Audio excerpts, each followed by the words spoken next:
পৃথিবীতে সর্বপ্রথম মূর্তি পূজা কিভাবে শুরু হয়েছিল? কারণ পৃথিবীর বুকে সবচেয়ে বড় গুনাহ হচ্ছে শিরক। দুনিয়াতে প্রথম শিরক সংগঠিত হয়েছিল নূহ আলাইহিস সালামের সম্প্রদায়ের মধ্যে, আর তা হয়েছিল সৎ ও বুজুর্গ লোকেদের মাধ্যমে। বুজুর্গ মহাজ্ঞানী লোকেদের মৃত্যুর পর শয়তান ওই সম্প্রদায়ের লোকেদের পরাজিত করল।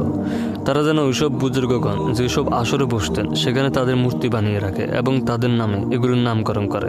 তারা শয়তানের ধোঁকায় পড়ে তাই করল। নূহ আলাইহিস সালামের উম্মত মৃত নেককার লোকেদের মূর্তির সামনে বিনতি করত আখিরাতে মুক্তি পাওয়ার আশায়। মোহাম্মদ ইবনু কায়েস বলেন, আদম ও নূহ আলাইহিস সালামের মধ্যবর্তী সময়কালে 5 জন ব্যক্তি নেককার ও সৎ কর্মশীল বান্দা হিসেবে প্রসিদ্ধ ছিলেন। তাদের মৃত্যুর পর ভক্ত অনুসারীগণকে শয়তান এই বলে পড়াশোনা দেয় যে এইসব নেককার মানুষের মূর্তি সামনে থাকলে তাদের দেখে আল্লাহর প্রতি ইবাদতের অধিক আগ্রহ সৃষ্টি হবে, ফলে তারা তাদের মূর্তি বানিয়ে ফেলে।